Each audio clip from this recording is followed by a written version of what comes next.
দল বহিষ্কার করলেও নৈতিক স্খলনজনিত কারণে সংসদ সদস্য পদ হারানোর কোনো আইনি ভিত্তি নেই বলে জানিয়েছেন নির্বাচন কমিশনার আব্দুর রহমান এল মাসুদ। বলেছেন, কেবল দণ্ডপ্রাপ্ত আসামি হলে সরাসরি ব্যবস্থা গ্রহণ করতে পারে নির্বাচন কমিশন। এর বাইরে জাতীয় সংসদ থেকে চিঠি পেলে সাতক্ষীরা 4 আসনের সংসদ সদস্য গাজী নজরুল ইসলামের ব্যাপারে যাচাই বাছাই করে সিদ্ধান্ত নেবে কমিশন, জানান তিনি। সম্প্রতি জামায়াত নেতা সাতক্ষীরা 4 আসনের সংসদ সদস্য গাজী নজরুল ইসলামের নারী কেলেঙ্কারির ভিডিও সামাজিক যোগাযোগ মাধ্যমে ছড়িয়ে পড়লে এ নিয়ে রাজনৈতিক অঙ্গনে সমালোচনার ঝড় ওঠে।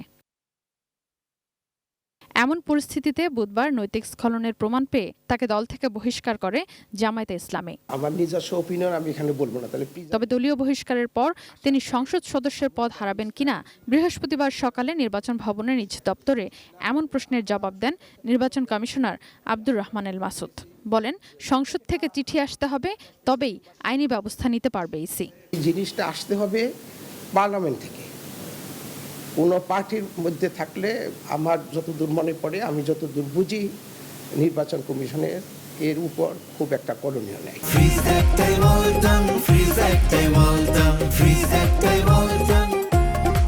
আসার পরে আমরা এটা বিশ্লেষণ করব, দেখব আইন কানুন অনুযায়ী কি হওয়া উচিত, তখন নির্বাচন কমিশন তার সিদ্ধান্ত হবে।